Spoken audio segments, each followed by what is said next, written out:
तो आज की इस वीडियो में हम बात करने जा रहे हैं द मैट्रिक्स फिफ्थ के बारे में। दोस्तों ये एक बेहतरीन फ्रेंचाइजी है जिसमें हमें तकरीबन 4 मूवी देखने को मिल चुकी है और 5 भी हमें देखने को मिल सकती है। इसी पर बात होगी आज की इस वीडियो में। पूरी इन्फॉर्मेशन मैं आपको दूंगा इसके pre production, releasing, casting, fact, detail update के बारे में। तो वीडियो को लाइक कर दें और आगे मैं इसकी और इन्फॉर्मेशन आपको देता हूँ। द मैट्रिक्स रिसरेक्शंस एक 2021 अमेरिकी साइंस फिक्शन एक्शन फिल्म है जिसे लाना वाचोवस्की द्वारा सहनिर्मित, सहलिखित और निर्देशित किया गया है, और यह मैट्रिक्स फ्रेंचाइजी की पहली फिल्म है जिसे पूरी तरह से लाना द्वारा निर्देशित किया गया है। यह द मैट्रिक्स रिवॉल्यूशंस 2003 का सीक्वल और द मैट्रिक्स फिल्म फ्रेंचाइजी की चौथी किस्त है। फिल्म में Keanu Reeves, Carrie Anne Moss, Yahya Abdul Mateen two, Jessica Henwick, Jonathan Groff, Neil Patrick Harris, Priyanka Chopra Jonas और जेरा पिंकेट स्मिथ जैसे कलाकारों की टुकड़ी है। फिल्म रिवॉल्यूशंस के 60 साल बाद की कहानी है और नियो का अनुसरण करती, जो एक वीडियो गेम डेवलपर के रूप में एक साधारण जीवन जीता है जिसे वास्तविकता से कल्पना को अलग करने में परेशानी होती है। रिवॉल्यूशंस की रिलीज के बाद वाचोवस्की ने एक और मैट्रिक्स फिल्म की संभावना से इनकार कर दिया। वार्नर ब्रदर्स ने लगातार फ्रेंचाइजी को पुनर्जीवित करने में रुचि व्यक्त की और वाचोवस्की द्वारा अधिक सीक्वल बनाने के हर प्रस्ताव को अस्वीकार करने के बाद एक नया पटकथा लिखने के लिए जैक पेन को काम पर रखा। 2019 के अंत में एक चौथी मैट्रिक्स फिल्म की घोषणा आखिरकार की गई जिसमें लाना वाचोवस्की लिली के बिना निर्देशक के रूप में लौटीं और रीव्स और मॉस ने अपनी भूमिकाओं को दोहराया। फिल्मांकन फरवरी 2020 में शुरू हुआ, लेकिन अगले महीने कोविड-19 महामारी द्वारा रोक दिया गया। वाचोवस्की ने फिल्म छोड़ने पर विचार किया, लेकिन कलाकारों ने इसे पूरा करने के लिए प्रोत्साहित किया। अगस्त में फिल्मांकन फिर से शुरू हुआ और 3 महीने बाद समाप्त हुआ।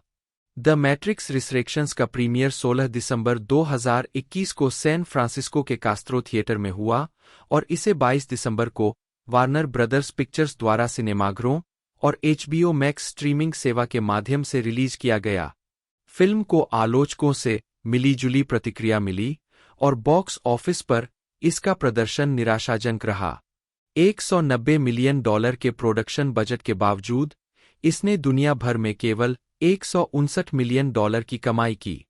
इसे 75वें ब्रिटिश अकादमी फिल्म पुरस्कारों में सर्वश्रेष्ठ विशेष दृश्य प्रभावों के लिए नामांकन मिला। इसका सीक्वल अभी निर्माणाधीन है, जिसका निर्देशन ध्रुव गोडार्ड करेंगे। 5. कथानक।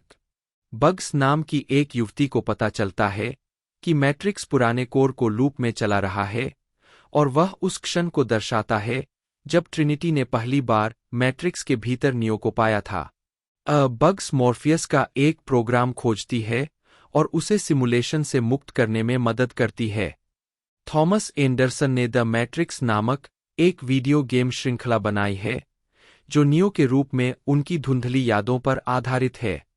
एक कॉफी शॉप में उनकी मुलाकात नियमित रूप से टिफ़नी से होती है, जो एक विवाहित माँ है जिसे अपने अतीत की कोई याद नहीं है, जिस पर एंडरसन ने गेम कैरेक्टर ट्रिनिटी आधारित किया है। एंडरसन ने गेम कैरेक्टर विकसित करने के लिए मॉडल नामक एक सिमुलेशन बनाया है। वह कथित वास्तविकता को सपनों से अलग करने के लिए संघर्ष करता है, जो उसके सहकर्मियों और साथी के बीच एक जानी-मानी चिंता है। थॉमस के मनोविश्लेषक ने उन्हें नीली गोलियां दी, जो वह घटनाओं को दबाने के लिए हर दिन लेते हैं, लेकिन वह उन्हें लेना बंद कर देते हैं। इस बीच, जैसा कि बग्स और मॉर्फियस नियो को मैट्रिक्स से निकालने के लिए काम करते हैं, एंडरसन नियो एक पॉड में जागता है और बग्स के होवरक्राफ्ट में मोसिने में निकाले जाने से पहले ट्रिनिटी को पास के एक अन्य में बंद देखता है। नियो को मानव शहर आयो में लाया जाता है, जो जायन का बहन शहर है, जहां वह एक बुजुर्ग नियोबे के साथ फिर से मिलता है। वह बताती है कि मशीन युद्ध समाप्त होने के बाद से वास्तविक दुनिया में 60 साल बीत चुके हैं और मूल मॉर्फियस सहित नियो के सभी सहयोगी समय के साथ मर गए हैं। नियो के बलिदान से प्राप्त शांति कई वर्षों तक चली, लेकिन मैट्रिक्स छोड़ने वाले बड़ी संख्या में मनुष्यों ने गंभीर बिजली की कमी पैदा कर दी, जिससे मशीनों को सीमित संसाधनों पर लड़ना पड़ा। इसके तुरंत बाद मनुष्यों को एक बार फिर बिजली की आपूर्ति के रूप में उपयोग करने के प्रयास में जायन को निशाना बनाया गया। इसके बाद आईओ की स्थापना मशीनों और मनुष्यों दोनों द्वारा की गई, जो तब से साथ मिलकर उन शेष मशीनों के विरुद्ध काम कर रहे हैं जो चीजों को युद्ध से पहले की स्थिति में वापस लाना चाहते हैं। नियो को ट्रिनिटी को मुक्त कराने में मदद करने के लिए आईओ की सुरक्षा को खतरे में डालने से इनकार कर देती है और उसे अपने क्वार्टर में कैद कर लेती है। बग्स और उसके साथी नियो को मुक्त कराते हैं और ट्रिनिटी से संपर्क करने के लिए मैट्रिक्स में प्रवेश करते हैं। उन पर स्मिथ और मेरोविंगियन सहित अन्य निर्वासित प्रोग्रामों द्वारा हमला किया जाता है, लेकिन नियो और मेमोसिन क्रू उन्हें हरा देते हैं और नियो की क्षमताएं वापस आ जाती है। समूह वहां से निकलकर ट्रिनिटी का पता लगाता है, लेकिन नियो उससे बात कर पाता इससे पहले ही उसका चिकित्सक प्रकट होता है और समय में हेरफेर करके उसे निष्क्रिय कर देता है। वह बताता है कि वह द एनालिस्ट है, एक प्रोग्राम जो मानव मानस का अध्ययन करने के लिए डिजाइन किया गया है। विश्लेषक बताते हैं कि नियो और ट्रिनिटी की मृत्यु के बाद वह नियो के शरीर और द वन के रूप में उसकी असामान्य शक्तियों का अध्ययन करना चाहते थे और उन्होंने अपने वरिष्ठों को दोनों को पुनर्जीवित करने के लिए राजी किया। उन्होंने पाया कि मैट्रिक्स में द वन के सभी मानवता से अंतर्निहित संबंध के कारण नियो को हेरफेर करने से मैट्रिक्स अधिक ऊर्जा उत्पन्न कर सकता है। इसके अलावा उन्होंने पाया कि नियो में कोल विसंगति ट्रिनिटी के साथ उसके बंधन में साझा की गई थी और यह कि उनकी यादों को दबाकर और उन्हें पास रखकर लेकिन हमेशा अलग रखकर मैट्रिक्स ने बहुत अधिक ऊर्जा उत्पन्न की। ऊर्जा संकट को हल करने से विश्लेषक आर्किटेक्ट से सत्ता जब्त करने की स्थिति में आ गया, जिसके बाद उसने भावनात्मक हेरफेर के साथ मनुष्यों को नियंत्रित करने के लिए मैट्रिक्स का पुनर्निर्माण किया, यह दावा करते हुए कि मनुष्य आमतौर पर वही मानते हैं जो वे मानना चाहते हैं। नियो की मुक्ति ने सिस्टम को अस्थिर कर दिया। नियो और बग्स आईओ लौटते हैं और सती से बात करते हैं, जो एक निर्वासित प्रोग्राम है जिससे नियो पहले मिल चुका है। एनालिस्ट के हाथों अपने माता पिता की मौत का बदला लेने के लिए सती ट्रिनिटी को आजाद कराने की योजना बनाने में मदद करती है। मैट्रिक्स में वापस नियो एनालिस्ट के साथ एक समझौता करता है। अगर वह ट्रिनिटी को मैट्रिक्स छोड़ने के लिए मना नहीं पाता है तो वह अपने पॉड में वापस लौट जाएगा। नियो से बात करते हुए टिफ़नी ट्रिनिटी के रूप में अपनी पहचान की पुष्टि करती है। अपनी हार का एहसास होने पर एनालिस्ट उसे मारने की कोशिश करता है, लेकिन एजेंट स्मिथ प्रकट होता है और एनालिस्ट पर हमला करता है। नियो के पुनरुत्थान के बाद बहाल होने के बाद अपनी कैद का बदला लेने के लिए नियो, ट्रिनिटी और बाकी लोग अपनी गाड़ियों में भाग निकलते हैं। सड़कों पर बॉट प्रोग्रामों और हमलावर हेलीकॉप्टरों के झुंड उनका पीछा करते हैं। द मैट्रिक्स से निकाले जाने वाले आखिरी लोगों के रूप में नियो और ट्रिनिटी एक गगनचुंबी इमारत के ऊपर घिर जाते हैं। हाथ पकड़कर वे छलांग लगाते हैं और ट्रिनिटी उन्हें सुरक्षित जगह पर ले जाने के लिए उड़ान भरने लगती है। मैट्रिक्स पर ट्रिनिटी के नए नियंत्रण के साथ दोनों विश्लेषक का सामना करने के लिए वापस लौटते हैं। वे उसे पुनर्जीवित करके उन्हें दूसरा मौका देने के लिए धन्यवाद देते हैं, साथ ही अपनी घृणा भी व्यक्त करते हैं। नियो और ट्रिनिटी द मैट्रिक्स के पुनर्निर्माण की योजना बनाते हुए एक साथ आकाश में उड़ जाते हैं। गालना मुख्य लेख मैट्रिक्स श्रृंखला के पात्रों की सूची। कीनू रीव्स, नियो बटा थॉमस एंडरसन के रूप में। 6. मैट्रिक्स के पिछले संस्करण के भविष्यवाणी किए गए। 1. नियो को मशीनों द्वारा मरम्मत करके मैट्रिक्स के एक नए संस्करण में पुनः स्थापित कर दिया गया है। उसकी यादों को दबा दिया गया है ताकि उसे नियंत्रण में रखा जा सके। नियो के बलिदान को 60 साल बीत चुके हैं, फिर भी मशीनों द्वारा उसके शरीर में किए गए बदलावों की बदौलत नियो केवल 20 साल ही बूढ़ा हुआ है। स्टीवन रॉय प्रतिबिंबों और कई अतिरिक्त दृश्यों में मूल नियो के अवतार की भूमिका निभाते हैं। 7. कैरियन मॉस ट्रिनिटी टिफ़नी के रूप में। 6. नियो की प्रेमिका, जिसे पहली फिल्म में मॉर्फियस ने मैट्रिक्स से मुक्त कर दिया था और मशीन युद्ध के अंत में मार दिया गया था। मशीनें उसके शरीर को पुनः प्राप्त करती है, उसकी मरम्मत करती है और उसे संशोधित करती है और उसे मैट्रिक्स के एक नए संस्करण में पुनः स्थापित करती है। नियो की तरह उसकी पिछली जिंदगी की यादें मशीनों द्वारा दबा दी जाती है और वह टिफ़नी बन जाती है, एक उपनगरीय 3 बच्चों की मां जिसे मोटरसाइकिलों का शौक है। अपनी मृत्यु के 60 साल बीत जाने के बावजूद ट्रिनिटी अपने शरीर में मशीनों द्वारा किए गए परिवर्तनों के कारण केवल 20 साल ही बूढ़ी हुई है। याह्या अब्दुल-मतीन टू मॉर्फियस बटा एजेंट स्मिथ के रूप में 8, 9, 10 नियो द्वारा एक मॉडल के हिस्से के रूप में बनाया गया एक प्रोग्राम जो मूल मॉर्फियस के गुणों को अपनाता है। वह हैकर जिसने मूल रूप से उसे मैट्रिक्स से मुक्त किया था, साथ ही नियो के दुश्मन एजेंट स्मिथ के पहलुओं को भी अपनाता है। 11 पिछली फिल्मों में इस किरदार को लॉरेंस फिशबर्न ने चित्रित किया था। फिशबर्न के चरित्र का संस्करण पुरालेख फुटेज के उपयोग के माध्यम से दिखाई देता है। 10, 12, 13 जेसिका हेनविक बग्स के रूप में।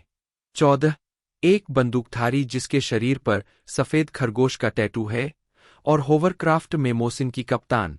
हेनविक अपने किरदार को दर्शकों की आंखें कहती है। 11 जोनाथन ग्रॉफ स्मिथ के रूप में। 15 16 थॉमस का व्यापारिक साझेदार और नियो का पूर्व कट्टर दुश्मन और मैट्रिक्स का एजेंट। 17 पिछली फिल्मों में इस किरदार को ह्यूगो वीविंग ने निभाया था। वीविंग आर्काइव फुटेज के इस्तेमाल के जरिए स्मिथ के रूप में भी दिखाई देते हैं।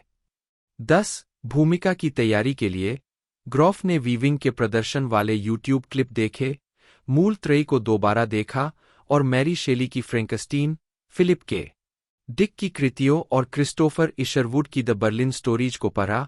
हालांकि वे वीविंग की नकल नहीं करना चाहते थे, क्योंकि लड़ाई के दृश्यों के दौरान वे भूमिका से ज्यादा जुड़ाव महसूस कर रहे थे। ऐसे दृश्यों के प्रशिक्षण के दौरान उनके समर्पण के परिणामस्वरूप स्टंट टीम के एक सदस्य ने ग्रॉफ को द सैवेज उपनाम दिया था। 18 नील पैट्रिक हैरिस विश्लेषक के रूप में। 15 मैट्रिक्स के वर्तमान संस्करण के निर्माता, जो थॉमस के चिकित्सक के रूप में प्रच्छन्न है, अपने मरीज के साथ मिलकर काम करते हैं ताकि उसके सपनों के पीछे के अर्थ को समझा जा सके और उसे मैट्रिक्स के भीतर रखते हुए वास्तविकता से अलग किया जा सके। 10 प्रियंका चोपड़ा जोनास सती के रूप में। 19 एक निर्वासित कार्यक्रम जिसे बिना किसी उद्देश्य के बनाया गया था, जिसकी मुलाकात मशीन युद्ध के अंत से कुछ समय पहले नियो से हुई थी। इस किरदार को द मैट्रिक्स रिवॉल्यूशंस में तनवीर के अटवाल ने निभाया था। क्रिस्टीना रिक्की ग्विन डी वेरे के रूप में। 20 थॉमस की वीडियो गेम कंपनी में एक business executive, Jada Pinkett Smith, Niobe के रूप में। 10 मानव गर आयो की एक सेनापति और होवरक्राफ्ट लोगोस की पूर्व कप्तान। स्मिथ पिछली 2 फिल्मों की अपनी भूमिका को दोहराती है। स्मिथ के प्रोस्थेटिक मेकअप को लगाने में 5 घंटे लगे ताकि उनके किरदार को 60 साल की उम्र का दिखाया जा सके। 21 टेल्मा हॉपकिंस फ्रेया के रूप में। 22-23 आयो में वनस्पति विज्ञान के प्रमुख। चार्ड स्टेल्स्की चार्ड के रूप में। 24 टिफ़नी के पति। स्टेल्स्की पिछली फिल्मों में कीनू रीव्स के स्टंट डबल और स्टंट समन्वयक भी थे। लैम्बर्ट विल्सन द मेरोविंगियन के रूप में। 25-10 एक स्वयंभू सूचना तस्कर, जिसका सामना मशीन युद्ध की समाप्ति से पहले नियो से हुआ था, अब वह नियो से बदला लेना चाहता है, क्योंकि उसने अनजाने में पिछले मैट्रिक्स के नष्ट होने पर उसे उसके उद्देश्य से वंचित कर दिया था। विल्सन पिछली 2 फिल्मों की अपनी भूमिका को दोहराते हैं। ब्रायन जे स्मिथ बर्ग के रूप में। 16 में मोसिने का एक चालक दल का सदस्य जिसने नियो का अध्ययन किया है। टोबी ओनवुमेरे सेक्वोया के रूप में। 16 मैंने मोसिने का संचालक। मैक्स रीमेल्ट शेपर्ड के रूप में। 16 आईओ में नियोबे का सबसे भरोसेमंद कप्तान। एरेंडिरा इबारा लेक्सी के रूप में। 26 मैंने मोसिने का एक चालक दल का सदस्य जो ट्रिनिटी को आदर्श मानता है। एस्ट्रा के रूप में फ्रीमा एग्यमैन 27। इसके अतिरिक्त एंड्रयू लुइस कैल्डवेल और एलेन हॉलमैन क्रमशः जूड और इको के रूप में दिखाई देते हैं। 28, 29 जूलियन ग्रे और गेगे चैट भी क्रमशः टिफ़नी के बेटों ब्रैंडन और डॉनी के रूप में दिखाई देते हैं। 30 सैन फ्रांसिस्को के मेयर लंदन ब्रीड कैलियोप के रूप में दिखाई देते हैं, जो प्रतिरोध का सदस्य है। 31 डैनियल बर्नहार्ट को द मैट्रिक्स रीलोडेड से एजेंट जॉनसन के रूप में अपनी भूमिका को दोहराने की घोषणा की गई थी। 32 10 लेकिन उनके दृश्यों को अंतिम फिल्म से काट दिया गया था। टॉम हार्डी ने सैन फ्रांसिस्को में द मैट्रिक्स रिसरेक्शंस के साथ Venom Let there be Carnage के साथ एक बिना श्रेय के पृष्ठभूमि कैमियो उपस्थिति को फिल्माया, जिसमें हार्डी ने एडी ब्रॉक बटा वेनोम के रूप में अभिनय किया। मैं अपने माँ बाप के साथ नहीं रह सका, फिर भी अचानक मुझे नियो और ट्रिनिटी मिल गए, जो शायद मेरे जीवन के दो सबसे महत्वपूर्ण किरदार है। इन दोनों किरदारों को फिर से जिंदा देखकर मुझे तुरंत सुकून मिला, और यह बेहद आसान भी है। आप इसे देखकर कह सकते हैं, ठीक है, ये दो लोग मर जाते हैं, और ठीक है, इन दोनों को वापस जिंदा कर दो, और ओह, क्या यह अच्छा नहीं लगता? हाँ, लगा। यह आसान है, और यही कला और यही कहानियां करती है। वे हमें सुकून देती है और महत्वपूर्ण है। द मैट्रिक्स रिसरेक्शंस की कहानी की उत्पत्ति, जैसा कि निर्देशक लाना वाचोव्स्की द्वारा वर्णित है। 34 द मैट्रिक्स फिल्में बनाते समय वाचोवस्की ने अपने करीबी सहयोगियों से कहा कि उस समय द मैट्रिक्स रिवॉल्यूशन 2003 के बाद श्रृंखला में एक और फिल्म बनाने का उनका कोई इरादा नहीं था।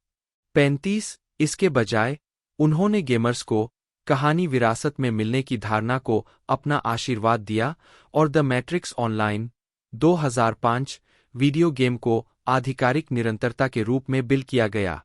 36 एक नई किस्त की अफवाहें 2011 में ऑनलाइन प्रसारित होने लगीं, जब यह बताया गया कि वाचोवस्की श्रृंखला में 2 अतिरिक्त फिल्मों की योजना बना रहे थे और कीनू रीव्स के साथ उनकी भूमिका को फिर से बनाने के बारे में चर्चा कर रहे थे। 37 2014 में एक और अफवाह ने दावा किया कि बहनों ने वार्नर ब्रदर्स को एक नई मैट्रिक्स त्रयी के लिए एक कहानी उपचार प्रस्तुत किया था। फरवरी 2015 में जुपिटर असेंडिंग 2015 को बढ़ावा देने वाले साक्षात्कारों में लिली वाचोव्स्की ने द मैट्रिक्स 1999 में वापसी को इन समयों में एक विशेष रूप से प्रतिकारक विचार कहा, जब स्टूडियो मूल सामग्री की तुलना में सीक्वल, रीबूट और रूपांतरणों को हरी झंडी देना पसंद करते थे। 40 जबकि लाना वाचोव्स्की ने संभावित रीबूट के बारे में अफवाहों को संबोधित करते हुए कहा कि उन्होंने कुछ भी नहीं सुना है, लेकिन उनका मानना है कि स्टूडियो उन्हें बदलने की सोच रहा है। 41 विभिन्न समयों पर रीव्स और ह्यूगो वीविंग ने मैट्रिक्स फिल्मों की संभावित भविष्य की किश्तों में अपनी भूमिकाओं को दोहराने के लिए अपनी रुचि और इच्छा की पुष्टि की, इस शर्त के साथ कि वाचोव्स्की रचनात्मक और उत्पादन प्रक्रिया में शामिल थे। 43 निर्माता जेम्स मैकटीग के अनुसार वार्नर ब्रदर्स के भीतर चौथी मैट्रिक्स फिल्म की हमेशा चर्चा होती थी, यहां तक कि वाचोवस्की के बिना भी, हालांकि 2019 से पहले उन्हें सही अवधारणा नहीं मिली थी। 44 मार्च 2017 में द हॉलीवुड रिपोर्टर ने लिखा कि वार्नर ब्रदर्स फ्रेंचाइजी के पुनः लॉन्च के शुरुआती चरण में थे। जैक पेन एक ट्रीटमेंट लिखने के लिए बातचीत कर रहे थे और माइकल बी जॉर्डन को स्टार बनाने में रुचि रखते थे। वाचोवस्की उस स्तर पर शामिल नहीं थे, हालांकि स्टूडियो को उनकी स्वीकृति की उम्मीद थी। रीबूट या रीमेक की धारणा की पेन ने निंदा की और पहले से स्थापित ब्रह्मांड में स्थापित कहानियों के लिए विचारों की खोज की गई, जिसमें कथित तौर पर एक युवा मॉर्फियस के बारे में एक प्रीक्वल फिल्म या उसके वंशज की सीक्वल फिल्म शामिल थी।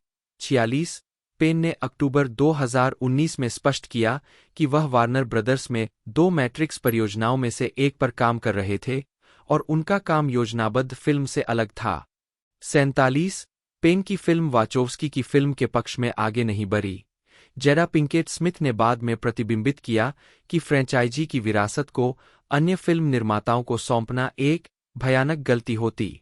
11 पूर्व उत्पादन। याह्या अब्दुल मतीन द्वितीय ने मॉर्फियस के रूप में लॉरेंस फिशबर्न की जगह ली। जैसा कि बर्लिन अंतर्राष्ट्रीय साहित्य महोत्सव 2021 के दौरान लाना वाचोव्स्की ने बताया, वार्नर ब्रदर्स ने हर साल मैट्रिक्स का एक और सीक्वल बनाने के लिए वाचोव्स्की से लगातार संपर्क किया, लेकिन वाचोव्स्की ने हमेशा रुचि की कमी और अपनी भावनाओं के कारण प्रस्तावों को अस्वीकार कर दिया, क्योंकि उन्हें लगा कि त्रयी की कहानी समाप्त हो गई है।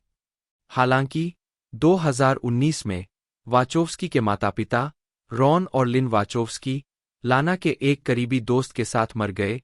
उनके पिता का पहले निधन हुआ, उनके दोस्त का दूसरे और उनकी मां का तीसरे। उस तरह के दुहक को सहन न कर पाने के बाद लाना ने अचानक एक रात बिना सोए द मैट्रिक्स रिसरेक्शंस की कहानी की कल्पना की। उनके शब्दों में, वाचोव्स्की को लगा कि भले ही वह अपने माता-पिता को वापस नहीं पा सकती, लेकिन वह नियो और ट्रिनिटी को वापस पा सकती है।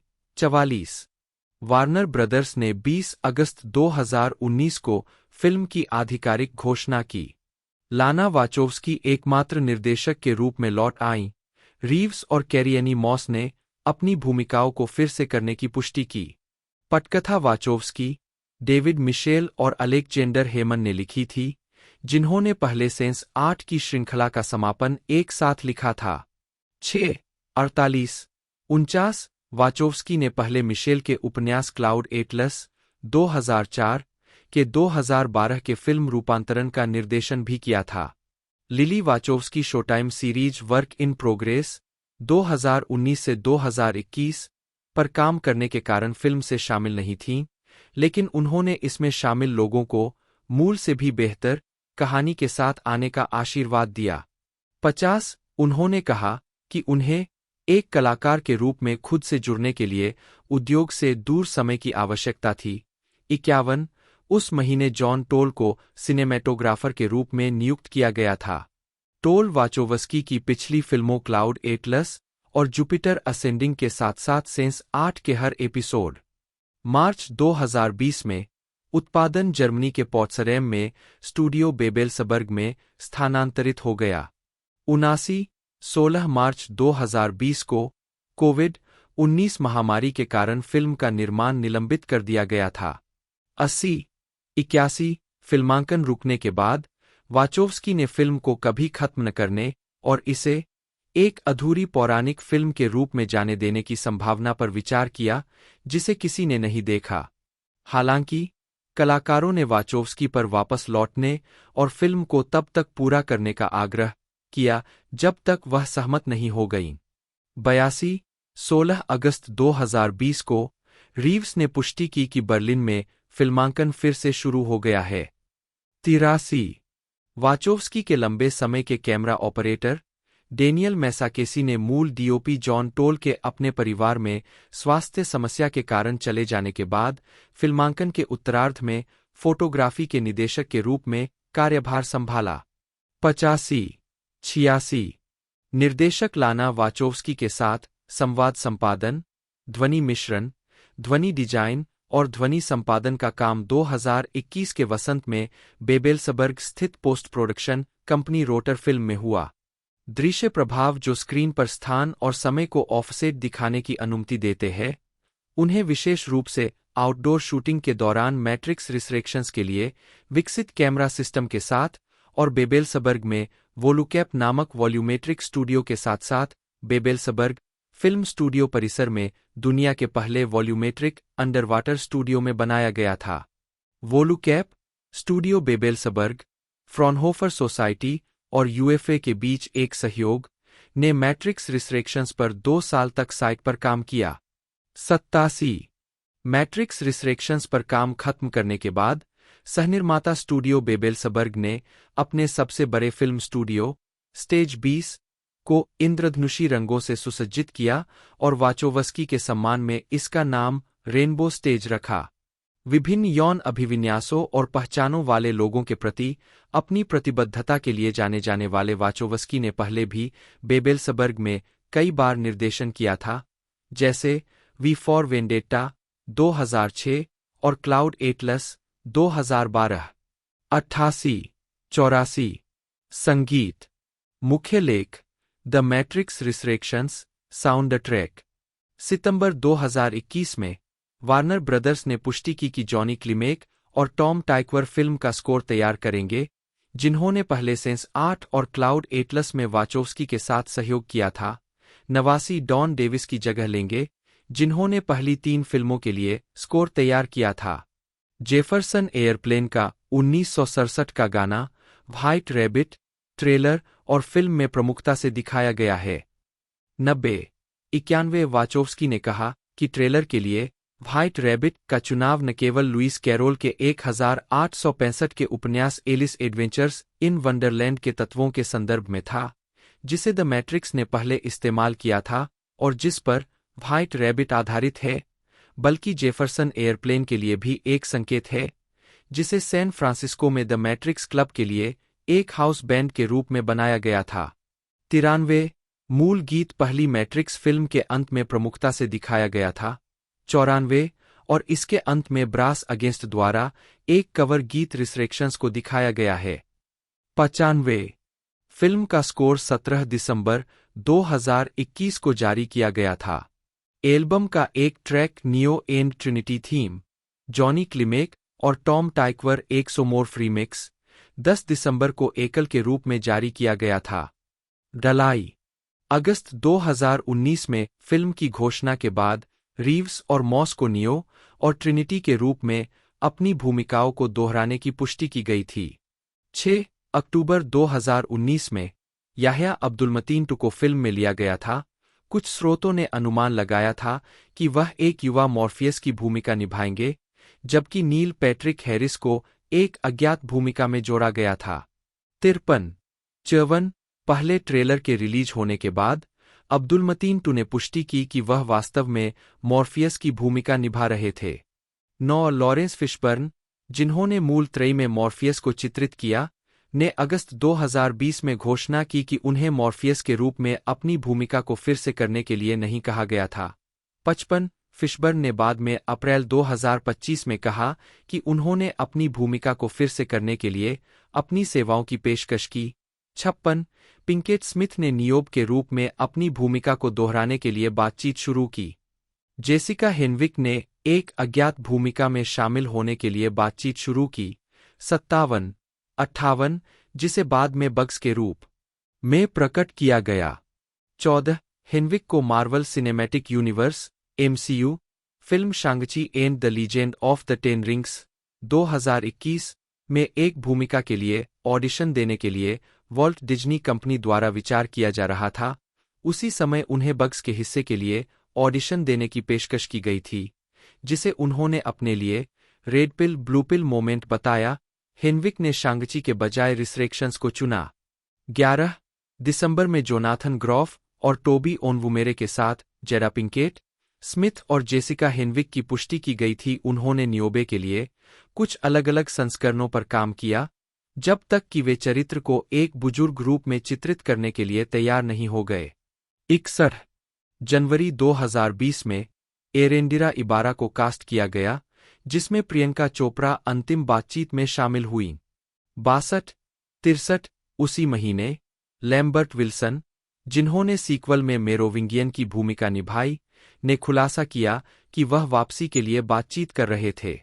64 ह्यूगो वीविंग, जिन्होंने एजेंट स्मिथ के रूप में फ्रेंचाइजी में अभिनय किया था, को मूल रूप से उनकी भूमिका को फिर से करने के लिए संपर्क किया गया था, लेकिन टोनी कुशनर के द विजिट के नाट्य रूपांतरण में उनकी भागीदारी के साथ उनका शेड्यूलिंग संघर्ष था, जिसके कारण वाचोव्स्की ने निष्कर्ष निकाला कि कुछ समय तक वीविंग के संपर्क में रहने के बाद तारीखें काम नहीं करेंगी। 65 बाद में वीविंग के फिल्म में दिखाई देने की पुष्टि हुई, लेकिन मूल त्रयी के पुरालेख फुटेज के माध्यम से 15 फरवरी 2020 में चोपड़ा और विल्सन की कास्टिंग की पुष्टि की गई। साथ ही एंड्रयू कैलडवेल, ब्रायन जे स्मिथ और एलेन हॉलमैन को भी शामिल किया गया। 25 69 70 कुछ अटकलों के बाद चोपड़ा को फिल्म में सती की भूमिका निभाने के लिए प्रकट किया गया। यह किरदार पहले तनवीर के अटवाल ने रिवॉल्यूशन में चित्रित किया था। 19 जो पेंटोलियानो, जो पहली फिल्म में साइफर के रूप में दिखाई दिए थे, ने पहली किस्त में अपने चरित्र की मृत्यु के बावजूद अप्रैल 2020 में अपनी भूमिका को फिर से बनाने में रुचि व्यक्त की और लाना वाचोव्स्की को उन्हें वापस लाने की संभावना के बारे में संदेश दिया, लेकिन उनसे कोई प्रतिक्रिया नहीं मिली। 71 सितंबर 2020 में यह घोषणा की गई कि Daniel Bernhard the Matrix reloaded 2003 से एजेंट जॉनसन के रूप में अपनी भूमिका को दोहरा रहे हैं। 32 क्रिस्टीना रिक्की को जून 2021 में कलाकारों के हिस्से के रूप में घोषित किया गया था। उन्होंने पहले स्पीड रेसर 2008 में वाचोव्स्की के साथ काम किया था। 72 सितंबर 2021 में टेल्मा हॉपकिंस को भी कलाकारों का हिस्सा घोषित किया गया था। 22 दिसंबर 2021 में फिल्म के प्रीमियर से एक हफ्ते से भी कम समय पहले हेनविक ने टॉम हार्डी की पृष्ठभूमि में कैमियो उपस्थिति के साथ एक दृश्य फिल्माने की पुष्टि की, क्योंकि Venom Let there be Carnage 2021 को रिसरेक्शंस के साथ एक साथ फिल्माया जा रहा था। हालांकि वर्तमान में यह स्पष्ट नहीं है कि हार्डी की उपस्थिति को तैयार फिल्म में रखा गया था या नहीं। 33 फिल्म के टोरंटो प्रीमियर के बाद यह पुष्टि की गई कि चाड स्टेल्स्की, जिन्होंने पिछली फिल्मों में स्टंट समन्वयक के रूप में काम किया था, फिल्म में हैंडसम चाड के रूप में दिखाई दिए। 24 फिल्माने लाना वाचोवस्की के निर्देशन में कीनू रीव्स और कैरिएनी मॉस ने सैन फ्रांसिस्को के वित्तीय जिले में एक मोटरसाइकिल दृश्य का फिल्मांकन किया। पिछली फिल्मों के विपरीत, जिन्हें मुख्य रूप से ऑस्ट्रेलिया में शूट किया गया था, 73 द मैट्रिक्स रिसरेक्शंस को संयुक्त राज्य अमेरिका और यूरोप में फिल्माया गया था। कोर नाम प्रोजेक्ट आइसक्रीम के तहत फिल्म का निर्माण 4 फरवरी 2020 को सैन फ्रांसिस्को में शुरू हुआ। 68 74 75 फिल्मांकन शिकागो में भी हुआ। 75 सैन फ्रांसिस्को में फिल्मांकन से इमारतों और स्ट्रीट लाइटों को नुकसान पहुंचने के बाद निवासियों और शहर के श्रमिकों में जलन पैदा हो गई। 76 Shang Chi and the legend of the 10 rings और Venom let there be Carnage जैसी अन्य प्रस्तुतियों के मामले में निर्माताओं को सैन फ्रांसिस्को पुलिस विभाग को $4,20,000 का भुगतान करना पड़ा ताकि वे शहर में फिल्मांकन कर सकें। 77 अन्य प्रस्तुतियों के विपरीत, एक्शन दृश्यों के दौरान किसी दूसरी यूनिट की आवश्यकता नहीं थी, क्योंकि वाचोव्स्की ने सभी दृश्यों का निर्देशन स्वयं किया था। 78 स्कॉट रोजर्स, एक स्टंट कलाकार जिन्होंने जॉन विक चैप्टर 3 पैराबेलम 2019 और जॉन विक चैप्टर 4 2023 में रीव्स के साथ काम किया था, को फिल्म का स्टंट समन्वयक नियुक्त किया गया था। विपणन यह भी देखे द मैट्रिक्स अवेकेंस 24 अगस्त 2021 को शीर्षक का खुलासा द मैट्रिक्स रिसरेक्शंस के रूप में किया गया था। 97 उस दिन सिनेमाकॉन में वार्नर ब्रदर्स के पैनल के हिस्से के रूप में एक ट्रेलर दिखाया गया था, जिसमें नियो और ट्रिनिटी के बीच एक मुलाकात थी। 97 9 सितंबर को फिल्म के पहले आधिकारिक ट्रेलर के रिलीज होने से पहले फिल्म की आधिकारिक वेबसाइट को 7 सितंबर को अपडेट किया गया था, जिसमें ट्रेलर के रैंडम क्लिप उपयोगकर्ता को उनके दिन के समय के आधार पर प्रस्तुत किए गए थे। 98 99 दूसरा ट्रेलर 6 दिसंबर 2021 को जारी किया गया था। 100 अमेरिका और कनाडा में अपने शुरुआती सप्ताहांत तक फिल्म ने फेसबुक, ट्विटर, इंस्टाग्राम और यूट्यूब पर 600.6 मिलियन इंप्रेशन बनाए थे। 101 the Matrix Awakens an Unreal Engine 5 experience नामक एक tie in video game tech demo Unreal Engine 5 पर आधारित एपिक गेम्स द्वारा प्लेस्टेशन 5 और एक्सबॉक्स सीरीज XS के लिए द गेम अवार्ड्स 2021 के दौरान जारी किया गया था। 102 मुक्त करना नाट्य और स्ट्रीमिंग मैट्रिक्स रिसरेक्शंस ने 18 दिसंबर 2021 को सैन फ्रांसिस्को के कास्त्रो थिएटर में संयुक्त राज्य अमेरिका में अपना विश्व प्रीमियर आयोजित किया। 103 फिल्म को शुरू में 21 मई 2021 को रिलीज के लिए निर्धारित किया गया था, जिसका प्रीमियर जॉन विक चैप्टर 4 के साथ होता, जिसमें कीनू रीव्स भी थे। 104 हालांकि कोविड-19 महामारी के कारण फिल्म को 1 अप्रैल 2022 तक के लिए स्थगित कर दिया गया था। 105 फिर फिल्म को 22 दिसंबर 2021 तक आगे बढ़ा दिया गया। 106 यह वार्नर ब्रदर्स पिक्चर्स की अंतिम फिल्म है, जिसकी HBO मैक्स स्ट्रीमिंग सेवा पर एक साथ 30 दिवसीय रिलीज होगी, जिसका उपयोग कोविड-19 महामारी के जवाब में किया गया था। 107 सांबा टीवी के अनुसार फिल्म को रिलीज के पहले 5 दिनों में 2.8 मिलियन घरों में स्ट्रीम किया गया था। 108 इसी अवधि में इसे किसी भी फीचर का सबसे अधिक अनधिकृत डाउनलोड प्राप्त हुआ, जो 32.6% टोरेंट बना। 109 सांबा टीवी के अनुसार रिलीज के पहले सप्ताह के भीतर 3.2 मिलियन घरों ने इसे HBO मैक्स पर स्ट्रीम किया था। 110 फिल्म 14 जनवरी 2022 को चीन में रिलीज हुई थी। 111 होम मीडिया यह फिल्म 25 जनवरी 2022 को डिजिटल रूप से और 8 मार्च को ब्लूरे, DVD और अल्ट्रा HD ब्लूरे पर रिलीज हुई। 112 खुदरा संस्करणों में बोनस सामग्री शामिल है, जिसमें पर्दे के पीछे के फीचर भी शामिल है। 112 स्वागत बॉक्स ऑफिस मैट्रिक्स रिसरेक्शंस ने संयुक्त राज्य अमेरिका और कनाडा में $40.5 मिलियन और अन्य क्षेत्रों में $118.7 मिलियन की कमाई की, जिससे दुनिया भर में कुल $159.2 मिलियन की कमाई हुई, जबकि इसका बजट $190 मिलियन था। 1-4 संयुक्त राज्य अमेरिका और कनाडा में फिल्म को सिंह 2 और द किंग्स मैन के साथ रिलीज किया गया था और रिलीज के पहले 5 दिनों में 3,552 सिनेमाघरों से लगभग $40 मिलियन की कमाई करने का अनुमान था। कुछ ट्रैकिंग $70 मिलियन तक पहुंच गई थी। 113 हालांकि फिल्म ने बॉक्स ऑफिस पर खराब प्रदर्शन किया और सप्ताहांत में $10.75 मिलियन की कमाई के साथ 5 दिनों की कुल $21.2 मिलियन की कमाई की, जो स्पाइडरमैन नो वे होम और सिंह 2 के बाद तीसरे स्थान पर रही। 114 यह कुल कमाई वार्नर ब्रदर्स की वंडर वुमन 1984 द्वारा पिछले क्रिसमस पर सिर्फ 2,151 सिनेमाघरों में की गई $16.7 मिलियन से कम थी और इसके लिए आंशिक रूप से एक साथ HBO मैक्स रिलीज, दर्शकों की फीकी प्रतिक्रिया और शनिवार को पड़ने वाले क्रिसमस को जिम्मेदार ठहराया गया था। 101 3 115 116 अपने तीसरे सप्ताह में फिल्म ने $1.8 मिलियन कमाए और छठे स्थान पर रही। 117 अपने चौथे सप्ताहांत में फिल्म ने बॉक्स ऑफिस पर $8,03,606 के साथ 10वां स्थान हासिल किया।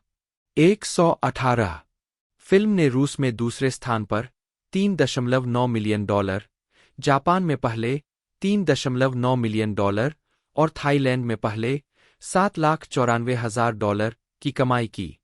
इसकी ओपनिंग ग्रॉस इटरनल्स 2021 से 8% और टेनेट 2020 से 12% अधिक थी। 119 फिल्म ने अपने दूसरे सप्ताहांत में $35.2 मिलियन, 120 अपने तीसरे में $13.7 मिलियन, 121 और अपने चौथे में $7.7 मिलियन की कमाई की। 122 अपने पांचवें सप्ताहांत में फिल्म ने अमेरिका और कनाडा के बाहर $100 मिलियन का आंकड़ा पार कर लिया। 123 फिल्म ने अपने छठे सप्ताहांत में $3.5 मिलियन, 124 और अपने सातवें में $2.1 मिलियन कमाए।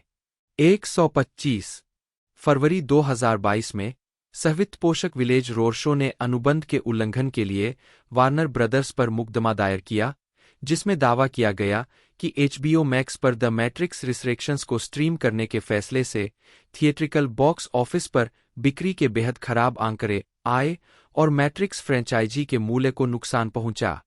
वार्नर ब्रदर्स ने जवाब दिया कि यह मुकदमा विलेज रोडशो द्वारा अपनी अनुबंध संबंधी प्रतिबद्धता से बचने का एक तुच्छ प्रयास था।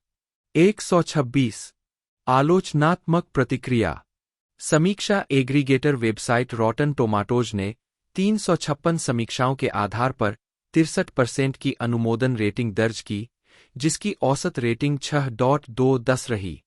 साइट के आलोचकों की आम सहमति इस प्रकार है: अगर इसमें मूल के दमदार मौलिक शिल्प का अभाव है, तो द मैट्रिक्स रिसरेक्शंस फ्रेंचाइज की दुनिया को बुद्धि, समयोचित दृष्टिकोण और हृदय के साथ पुनः दर्शाती है।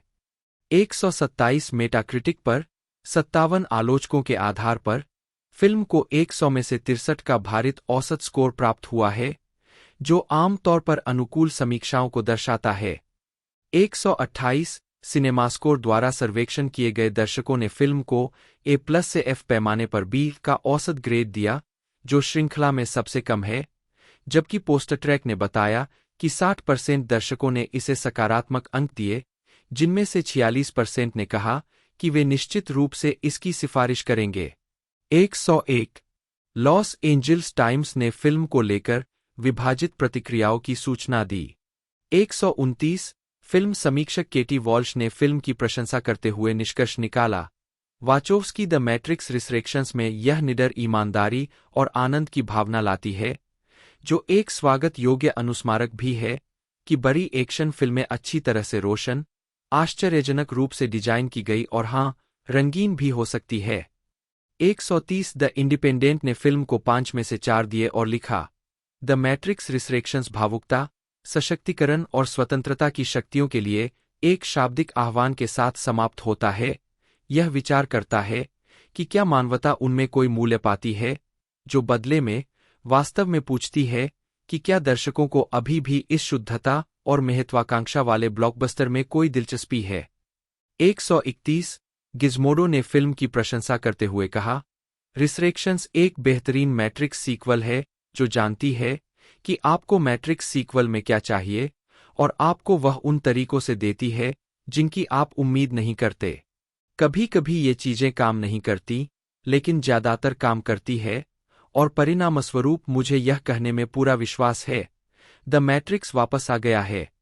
132 स्क्रीनक्रश के मैट सिंगर ने लिखा: द मैट्रिक्स रिसरेक्शंस को उन कुछ मुश्किल दौरों से निकालने वाली चीज है, पात्रों के लिए वाचोवस्की का स्पष्ट स्नेह और अभिनेताओं का इस दुनिया और इसकी अंतहीन बौद्धिक जिज्ञासाओं के प्रति पारस्परिक प्रेम। 133 द गार्जियन ने फिल्म को 5 में से 2 अंक दिए और लिखा: वाकई, रिसर्जेक्शंस उस एंटी क्लाइमैक्स को दूर करने में ज्यादा कुछ नहीं कर पाती जो 2003। कैरी एन मॉस, जन्म 21 अगस्त 1967, एक कनाडाई अभिनेत्री है। टेलीविजन पर शुरुआती भूमिकाओं के बाद उन्होंने द मैट्रिक्स सीरीज 1999 वर्तमान में ट्रिनिटी की भूमिका के लिए अंतर्राष्ट्रीय स्तर पर ख्याति प्राप्त की। उन्होंने मेमेंटो 2000 में अभिनय किया है, जिसके लिए उन्होंने सर्वश्रेष्ठ सहायक महिला का इंडिपेंडेंट स्पिरिट अवार्ड जीता। Red planet 2000, chocolate 2000, Fido 2006, snow cake 2006, जिसके लिए उन्होंने सहायक भूमिका में एक अभिनेत्री द्वारा सर्वश्रेष्ठ प्रदर्शन के लिए जिनी पुरस्कार जीता। डिस्टर्बिया 2007, अनथिंकेबल 2010, साइलेंट हिल रिवीलेशन 2012 और पोम्पेई 2014। प्रारंभिक जीवन। कैरी एन मॉस का जन्म ब्रिटिश कोलंबिया के बर्नाबी में बारबरा और मेलविन मॉस की बेटी के रूप में हुआ था। उनका एक बड़ा भाई ब्रूक है। मॉस की मां ने कथित तौर पर उनका नाम हॉलीज के 1967 के हिट गीत कैरी एनी के नाम पर रखा था, जो उसी साल मई में रिलीज हुआ था। मॉस बचपन में अपनी मां के साथ वैंकूवर में रहती थीं।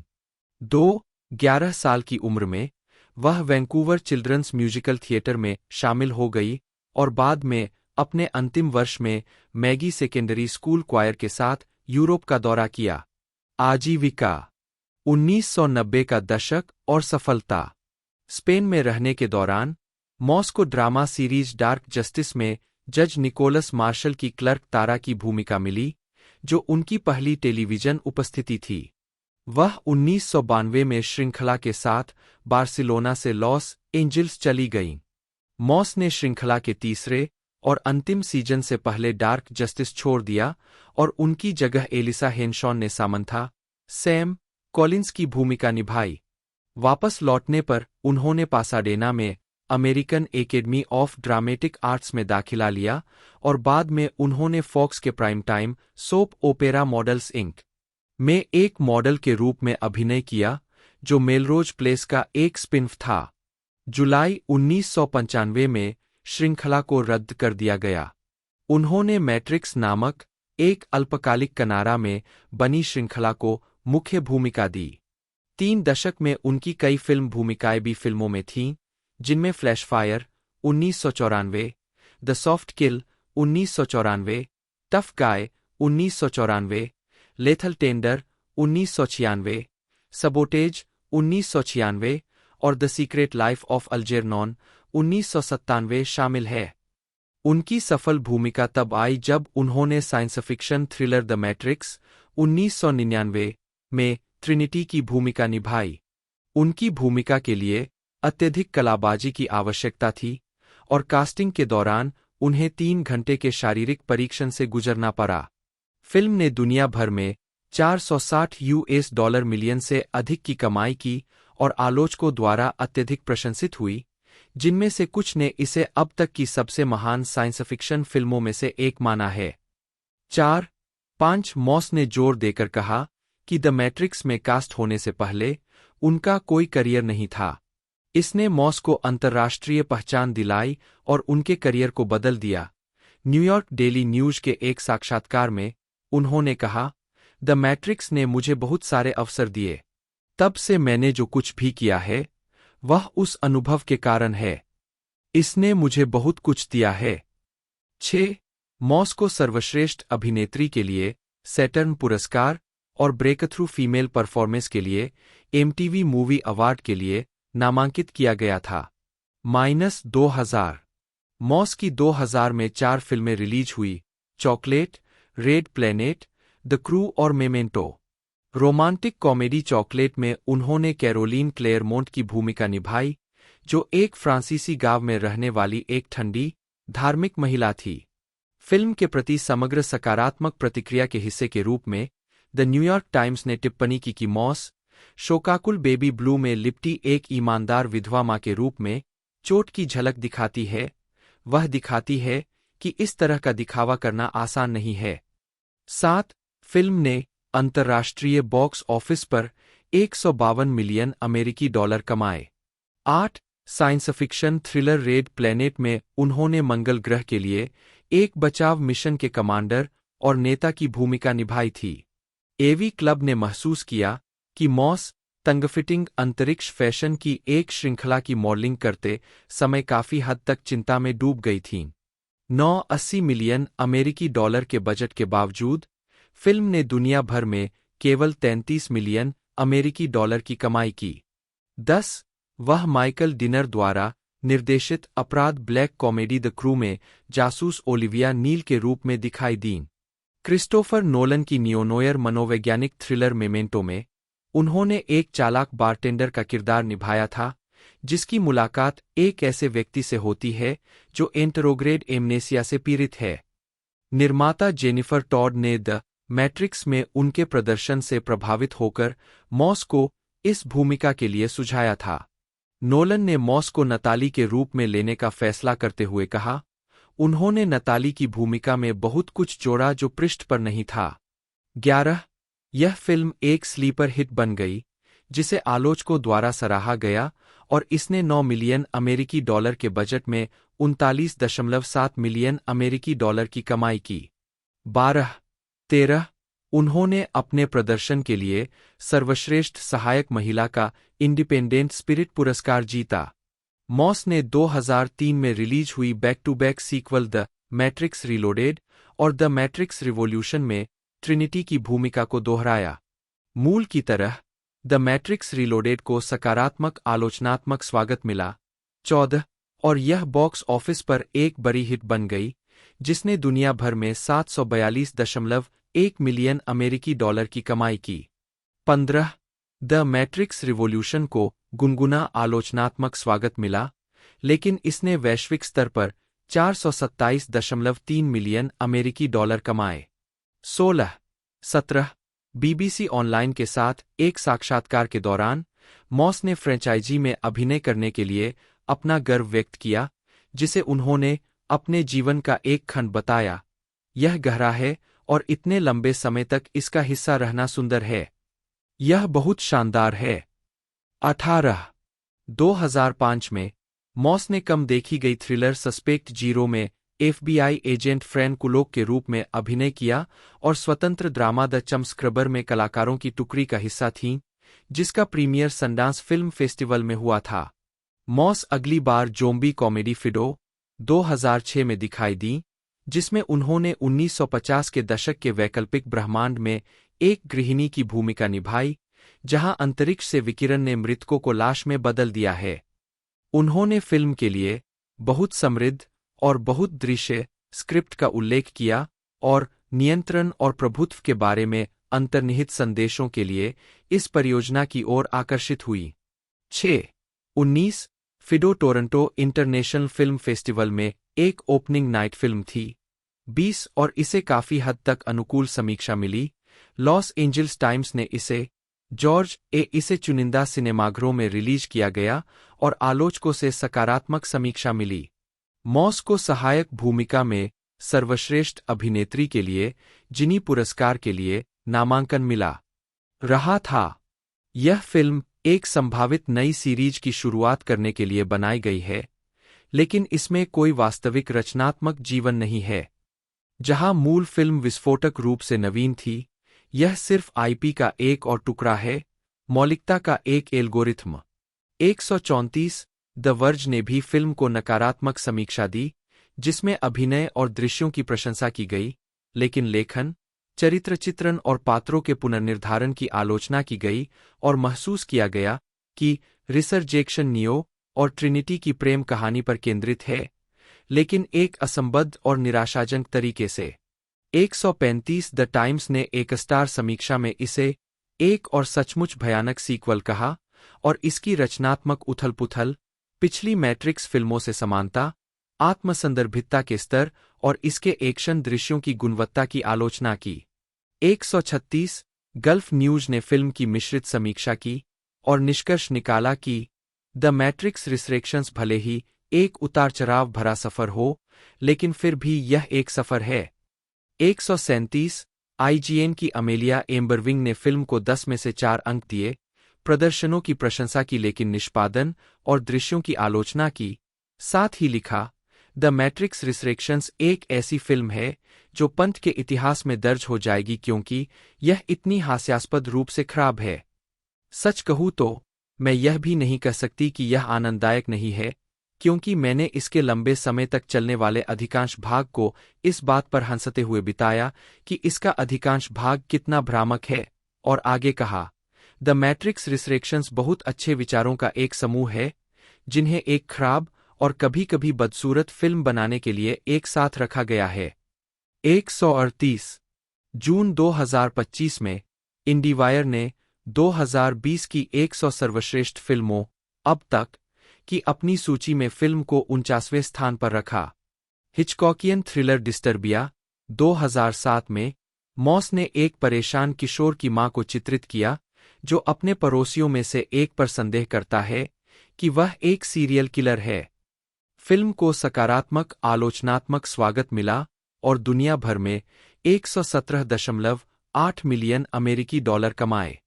23-24 उन्होंने स्वतंत्र नाटक नॉर्मल 2007 में एक घातक कार दुर्घटना के मद्देनजर एक साथ लाए गए लोगों में से एक की भूमिका निभाई, जिसे चयनित सिनेमाघरों के लिए रिलीज किया गया। Moss drama Fireflies in the Garden में दिखाई दिए, जो एक परिवार के आंतरिक जीवन और मामलों के इर्द-गिर्द घूमता था। उत्पादन का प्रीमियर 2008 बर्लिन अंतर्राष्ट्रीय फिल्म महोत्सव में हुआ और अक्टूबर 2011 में संयुक्त राज्य अमेरिका में नाटकीय रूप से जारी किया गया। 25 उन्होंने सीधे DVD romantic comedy Love Hurts 2009 में अभिनय किया। 2010 के दशक ग्रेगर जॉर्डन द्वारा निर्देशित थ्रिलर अनथिंकेबल 2010 में मॉस ने एक FBI आतंकवादरोधी टीम के नेता की भूमिका निभाई, जिसे एक ऐसे व्यक्ति से पूछताछ करने के लिए नियुक्त किया गया था जो संयुक्त राज्य अमेरिका में 3 परमाणु बम विस्फोट करने की धमकी देता है। 26 फिल्म को सीधे डीवीडी पर रिलीज किया गया और इसके विषय पर विवाद उत्पन्न हुआ। 26 उन्होंने 2006 की हॉरर फिल्म साइलेंट हिल रिवीलेशन 2012 की अगली कड़ी में प्रतिपक्षी क्लाउडिया वुल्फ की भूमिका निभाई। 20 मिलियन अमेरिकी डॉलर के बजट में बनी इस फिल्म ने दुनिया भर में 52.3 मिलियन अमेरिकी डॉलर की कमाई की। 28 लेकिन फिल्म समीक्षकों और प्रशंसकों के बीच समान रूप से नकारात्मक स्वागत हुआ। 29 फिल्म की समीक्षा में मॉस का उल्लेख करते 30 उन्होंने वीडियो गेम मास इफेक्ट 2 2010 और मास इफेक्ट 3 2012 में एरिया टीलोक नामक चरित्र को आवाज दी। उन्होंने 2011 और 2012 के बीच श्रृंखलाचक में 4 एपिसोड आर्क में काम किया था और सीबीएस पीरियड ड्रामा श्रृंखला वेगास में लास वेगास के सहायक जिला अटॉर्नी कैथरीन ओकोनेल की नियमित भूमिका निभाई थी, जिसका प्रीमियर सितंबर 2012 में हुआ था, लेकिन कुल मिलाकर सकारात्मक प्रतिक्रिया के बावजूद इसे पहले सीजन के बाद रद्द कर दिया गया था। 31 द न्यूयॉर्क टाइम्स के लिए लिखते हुए माइक हेल ने महसूस किया कि मॉस इस सीमांत कहानी में जगह से बाहर महसूस करते हैं, लेकिन आरामदायक ऊनी सूट में बहुत अच्छे लगते हैं। 32 मॉस ने बिल गुटेनटैग द्वारा निर्देशित राजनीतिक थ्रिलर नाइफ फाइट 2012 में मुफ्त स्वास्थ्य क्लिनिक चलाने वाले कैलिफोर्निया के गवर्नर पद के उम्मीदवार पेनेलोप की भूमिका प्राप्त की। 33 मॉस ने मनोवैज्ञानिक डार्क कॉमेडी कंपल्सन 2013 में मुख्य भूमिका निभाई। 34 जिसमें उन्होंने पड़ोसी अपार्टमेंट में रहने वाले 2 लोगों में से एक की भूमिका निभाई, जिनमें से प्रत्येक मनोवैज्ञानिक विकारों से जूझ रहा है जो उनके जीवन पर हावी होने लगते हैं। 35 फिल्म सीमित रिलीज के लिए खुली। 36 उन्होंने फंतासी animated film the Clockwork Girl 2014 में एडमिरल वेल्स के चरित्र को आवाज दी। उन्होंने पॉल डब्ल्यूएस एंडरसन द्वारा निर्मित और निर्देशित 3D ऐतिहासिक आपदा फिल्म पोम्पेई 2014 में अभिनय किया। 79 में माउंट वेसुवियस के विस्फोट से प्रेरित इस फिल्म ने रोमन साम्राज्य के शहर पोम्पेई को नष्ट कर दिया था, जिसमें उन्होंने शहर के गवर्नर की पत्नी ऑरेलिया का किरदार निभाया था। 37 चार्ल्स बिनामे द्वारा निर्देशित स्वतंत्र नाटक एलिफेंट सॉन्ग 2014 में मॉस ने एक मनोचिकित्सक की पत्नी की भूमिका निभाई। फिल्म को टोरंटो अंतर्राष्ट्रीय फिल्म महोत्सव में प्रदर्शित किया गया था और फिल्म की समीक्षा में वैरायटी ने उनकी भूमिका को एक आत्मकेंद्रित दूसरी पत्नी के रूप में वर्णित किया और पाया कि उनका हिस्सा फिल्म में एक खराब एकीकृत उपकथानक है। 38 2015 में उन्होंने टेलीविजन के लिए बनी एनिमेटेड फिल्म पायरेट्स पैसेज में एक विधवा मां की आवाज दी। डॉक्यूमेंट्री यूनिटी में कथावाचकों में से एक थीं और मैरी शेली की किताब के अपडेटेड रूपांतरण फ्रैंकनस्टाइन में विक्टर फ्रैंकनस्टाइन की पत्नी के रूप में दिखाई दीं। 2015 में मॉस जेसिका जोन्स में जेरी हॉगर्थ के रूप में दिखाई दी, जो एक वकील और शीर्षक चरित्र की संभावित रूप से शक्तिशाली सहयोगी थीं। श्रृंखला के लिए चरित्र का लिंग पुरुष से महिला में बदल दिया गया था और चरित्र को एक समलैंगिक के रूप में लिखा गया था। 39 मॉस ने पहली 2 पटकथाओं को पढ़ने के बाद श्रृंखला पर हस्ताक्षर किए। निर्माता जेफ लोएब और पटकथा लेखक मेलिसा रोसेनबर्ग ने उन्हें यह किरदार सुझाया था। उन्होंने चरित्र का वर्णन करते हुए कहा, वह भयंकर है, वह मजबूत है, वह शक्तिशाली है और उसे वह शक्ति पसंद है। 40 वेब श्रृंखला का प्रीमियर नेटफ्लिक्स पर हुआ, जिसे आलोचकों की प्रशंसा मिली। 41 मॉस ने डेयरडेविल के दूसरे सीजन के समापन में जेरी हॉगर्थ की अपनी भूमिका को भी दोहराया है। मॉस ने विज्ञानकथा श्रृंखला ह्यूमंस के दूसरे सीजन में 42 एक चेतना कार्यक्रम को रिवर्स इंजीनियर करने के लिए आमंत्रित एक एआई शोधकर्ता डॉ. एथेना मोरो की मुख्य भूमिका निभाई। 43 मॉस ने अलौकिक horror film the Bye Bye Man 2017 में एक सहायक भूमिका निभाई, जिसे वैरायटी ने दुनिया के सबसे नर्मधार वाले कठोर पुलिस जासूस के रूप में वर्णित किया। 44 नकारात्मक समीक्षाओं के बावजूद फिल्म ने 7 मिलियन अमेरिकी डॉलर के बजट पर दुनिया भर में 24 मिलियन अमेरिकी डॉलर की कमाई की। 45 2020 के दशक। मॉस ने 2021 की फिल्म द मैट्रिक्स रिसरेक्शंस के साथ मैट्रिक्स फिल्म सीरीज में वापसी की, जिसमें मॉस ने ट्रिनिटी की अपनी भूमिका दोहराई। यह फिल्म 22 दिसंबर 2021 को सिनेमाघरों और HBO मैक्स पर रिलीज हुई। कुल मिलाकर फिल्म को आलोचकों से मिलीजुली प्रतिक्रिया मिली, फिर भी ट्रिनिटी के रूप में मॉस के अभिनय की फिर से प्रशंसा हुई। 46 मॉस ने भूमिका में अपनी वापसी का स्वागत करते हुए कहा, ट्रिनिटी के अलावा मैं कौन हूं। 47 व्यक्तिगत जीवन। मॉस ने 1999 में कनाडाई अभिनेता स्टीवन रॉय से शादी की और उनके 2 बेटे, जन्म 2003 और 2005, और एक बेटी, जन्म 2009 है। 49 2020 तक वे न्यू हैम्पशायर में रहते हैं। 19 वह अन्नपूर्णा लिविंग की संस्थापक है, जो एक जीवन शैली ब्रांड है जिसे महिलाओं को माइंडफुलनेस, ध्यान और भक्ति के माध्यम से सशक्त बनाने के लिए डिजाइन किया गया है। 50 मॉस ने जोर देकर कहा कि उनकी आध्यात्मिक प्रथा हॉलीवुड फिल्म व्यवसाय में अस्वीकृति और तनाव को दूर करने में सहायक रही है। याह्या अब्दुल मतीन 2/JHI/1 जन्म 15 जुलाई 1986, 2 एक अमेरिकी अभिनेता है। उन्हें सुपरहीरो फिल्मों एक्वामैन 2018 और Aquaman and the lost kingdom 2023 में ब्लैक मंटा, नेटफ्लिक्स के ऐतिहासिक कानूनी drama the trial of the Chicago 7 2020 में बॉबी सील और द मैट्रिक्स रिसरेक्शंस 2021 में मॉर्फियस बटा एजेंट स्मिथ के रूप में उनकी भूमिकाओं के लिए जाना जाता है। HBO की सीमित श्रृंखला वॉचमैन 2019 में कैल अबर बटा डॉक्टर मैनहट्टन के अपने चित्रण के लिए उन्होंने प्राइम टाइम एमी पुरस्कार जीता। उन्होंने द हैंडमेड्स टेल 2018 और ब्लैक मिरर 2019 के एपिसोड में भी अभिनय किया। उन्होंने सुजान लोरी पार्क्स के नाटक टॉप डॉग अंडरडॉग से ब्रॉडवे पर पदार्पण किया, जिसके लिए उन्हें नाटक में सर्वश्रेष्ठ अग्रणी अभिनेता के लिए टोनी पुरस्कार में नामांकन प्राप्त हुआ। प्रारंभिक जीवन और शिक्षा। अब्दुल मतीन का जन्म लुइसियाना के न्यू ऑरलियंस में हुआ था। उनके पिता याह्या अब्दुल मतीन आए 1945 से 2007 मुस्लिम थे। 3-4 और उनकी मां मैरी ईसाई थीं। 5-2 वह 6 बच्चों में सबसे छोटे हैं। 6 उन्होंने अपना बचपन न्यू ऑरलियंस के मैग्नोलिया प्रोजेक्ट्स में बिताया और फिर ओकलैंड, कैलिफोर्निया चले गए। 7-8 जहां उन्होंने मैक्लीमोंड्स हाई स्कूल में पढ़ाई की। मैक्लीमोंड्स में वह एक एथलीट और स्ववर्णित गीक थे जिन्हें शतरंज पसंद था, लेकिन उन्हें प्रोम किंग भी चुना गया था। 10 परिवार को अंततः ओकलैंड से बाहर निकाल दिया गया और स्टॉकटन, कैलिफोर्निया चले गए।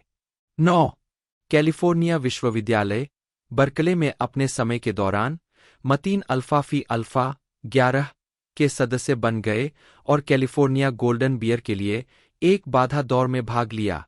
2 एक टीम के साथी ने उन्हें थिएटर क्लास लेने का सुझाव दिया। उस क्लास ने उन्हें हकलाने की समस्या पर काबू पाने में मदद की। 12 उन्होंने वास्तुकला में डिग्री के साथ स्नातक किया और फिर सैन फ्रांसिस्को में एक शहर योजनाकार के रूप में काम किया।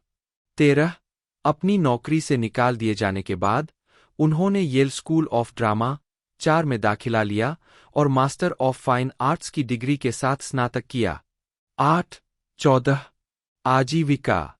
अपने करियर के शुरुआती दिनों में अब्दुल मतीन अपने मुस्लिम नाम को न बदलने या स्टेज नाम का इस्तेमाल न करने पर अड़े रहे, क्योंकि उन्हें लगता था कि मुस्लिम नाम रखने से उनकी सफलता में बाधा आएगी।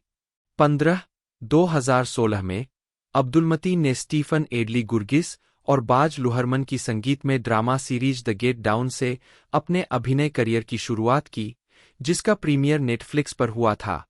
उनका किरदार क्लेरेंस कैडिलैक कैलडवेल डिस्को की दुनिया का राजकुमार है। 14 सीरीज में उनके प्रदर्शन के लिए उनकी प्रशंसा हुई।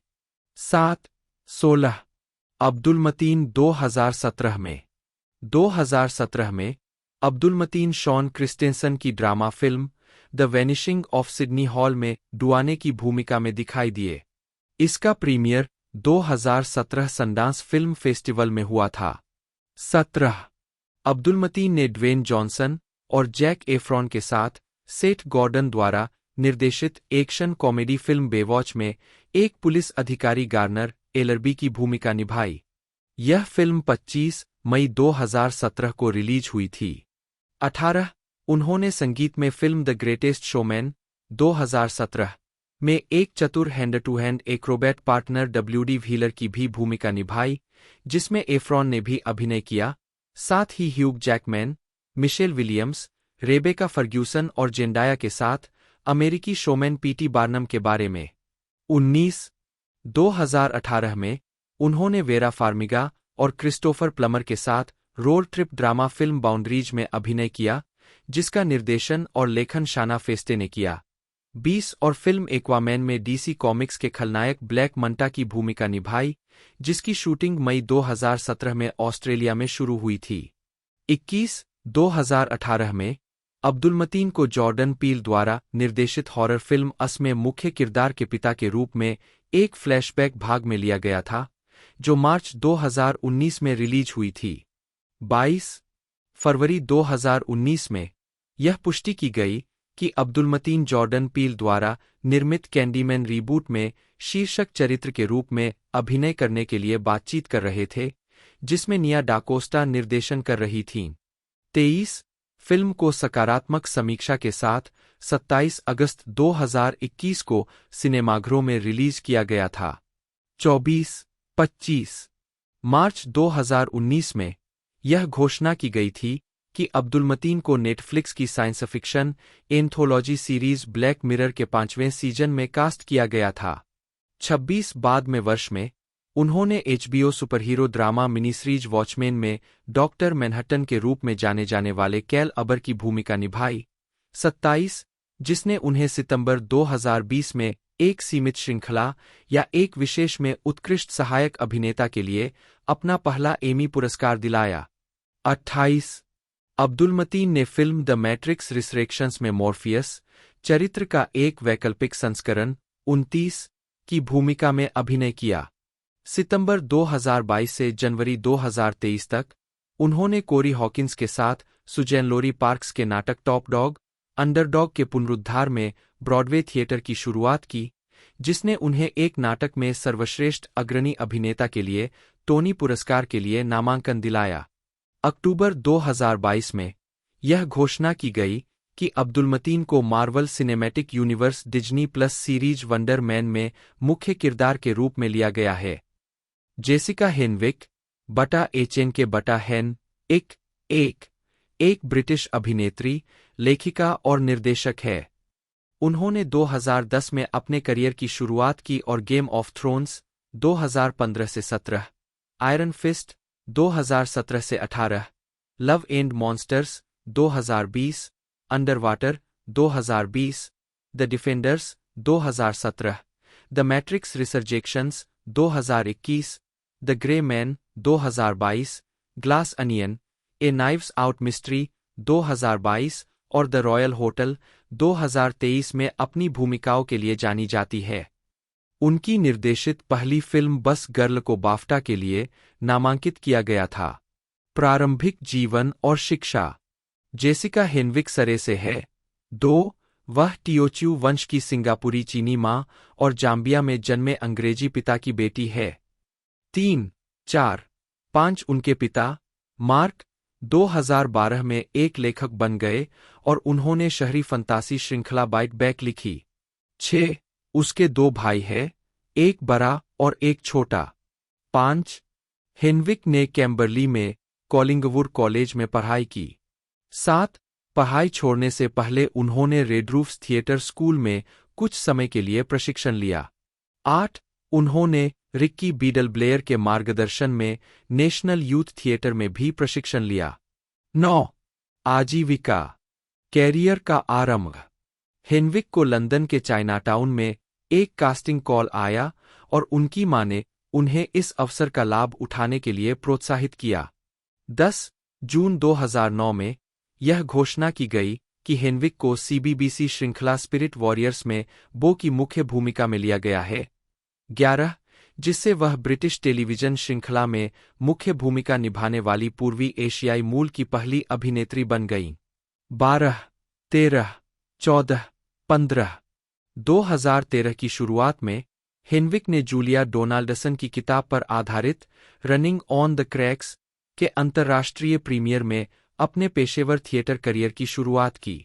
द गार्जियन ने लिखा, अपनी जबरदस्त शारीरिक उपस्थिति के साथ हेनविक ने एक अन्यायपूर्ण ब्रह्मांड में व्यवस्था बनाने की कोशिश कर रही एक लड़की की किशोरावस्था की धार्मिकता, जुनून और उलझन को बखूबी दर्शाया है। 16 थिएटर समीक्षक जॉयस मैकमिलन ने लिखा कि हेनविक लियो के रूप में उत्कृष्ट थीं। 17 उसी वर्ष बाद में हेनविक को मिनेसोटा में 1991 में ट्रेंका के पीछा करने पर आधारित नाटक ऑब्सेशन डार्क डिजायर्स में जेन जियोंग ट्रेंका की भूमिका मिली, जिसका विवरण उन्होंने अपनी पुस्तक द लैंग्वेज ऑफ ब्लड में दिया है। 18 हेनविक सिल्क के कलाकारों में नई बैरिस्टर शिष्या एमी के रूप में शामिल हुई। उन्होंने स्पिनफ रेडियो श्रृंखला सिल्क द क्लर्क्स रूम में अपनी भूमिका दोहराई। 19 अंतर्राष्ट्रीय सफलता 2015 में Henwick HBO series game of thrones के सीजन 5 में निमेरिया सैंड के रूप में शामिल हुईं। उन्होंने सीजन 7 तक यह भूमिका निभाना जारी रखा। 20 हेनविक ने मूल रूप से star wars the force awakens में रे की भूमिका के लिए ऑडिशन दिया था, लेकिन इस भूमिका के लिए डेजी रिडले से हार गईं। 21 फिर भी फिल्म में एक स्विंग पायलट जेस पावा के रूप में उनकी भूमिका थी। यह किरदार प्रशंसकों का पसंदीदा बन गया। 22-23 2017 में हेनविक 2017 में Henwick Netflix television series Iron Fist में कोलीन विंग के रूप में दिखाई दीं। हालांकि आयरन फिस्ट की आलोचनात्मक प्रतिक्रिया आमतौर पर नकारात्मक थी, लेकिन सीरीज में हेनविक के प्रदर्शन को अच्छी प्रतिक्रिया मिली। 24 उन्होंने द डिफेंडर्स सीरीज के साथ साथ ल्यूक केज के दूसरे सीजन में भी यह भूमिका दोहराई। 25 2017 के अंत में हेनविक को वैरायटी के टॉप ब्रेकआउट स्टार्स में से एक के रूप में सूचीबद्ध किया गया था। 26 2018 में हेनविक को गॉडजिला बनाम कांग में कास्ट किया गया था। 27-28 हालांकि उनके हिस्से के साथ साथ झांग जियाई की भूमिका भी रिलीज थिएट्रिकल कट में नहीं आई। 29 2020 में हेनविक ने Fox science fiction thriller Underwater 30 और लव एंड मॉन्स्टर्स और सोफिया कोपोला की ऑन द रॉक्स फिल्मों में सहअभिनय किया। 31 उसी वर्ष उन्हें द हॉलीवुड रिपोर्टर के राइजिंग स्टार्स 32 में से एक के रूप में सूचीबद्ध किया गया और न्यूपोर्ट बीच फिल्म फेस्टिवल में ब्रिट टू वॉच अवार्ड जीता। 33 अगले वर्ष उन्होंने द मैट्रिक्स रिसरेक्शंस में अभिनय किया। IGN ने हेनविक को रिसरेक्शंस का सबसे अच्छा हिस्सा कहा। 34 जबकि डेडलाइन हॉलीवुड ने कहा कि वह फिल्म को देखने लायक बनाती है। 35 उन्हें फिल्म उद्योग में सबसे उत्कृष्ट एशियाई उपलब्धियों के लिए गोल्ड लिस्ट ऑनर्स में सर्वश्रेष्ठ सहायक अभिनेत्री के लिए नामांकित किया गया और जीता। तो दोस्तों इस फ्रेंचाइजी की स्टार्टिंग 2003 में हुई थी, उसके बाद कंटिन्यू हमें पार्ट 2009 में देखने को मिला। उसके बाद हमें 2021 में द मैट्रिक्स ओएस करके एक तरह से सीरीज भी कहीं हमें देखने को मिली, और इसके बाद हमें जो इंतज़ार था वो हमारा ख़त्म होने वाला है। जो आखिरी मूवी हमें देखने को मिली थी 2021 में, उसके बाद आगे अब हमें अगला पार्ट 2026 तक हमें देखने को मिल सकता है। बाकी मैंने पूरी इन्फॉर्मेशन आपको दे दी है। वीडियो आपको अच्छी लगती है तो वीडियो को लाइक कीजिएगा, चैनल को सब्सक्राइब कीजिएगा, बेल आइकन दबा के जैसे ऑल पर सेट कर दीजिएगा ताकि हमें मोटिवेशन मिलता रहे। बाकी आज की इस वीडियो में इतना ही, मिलते हैं अगले वीडियो में।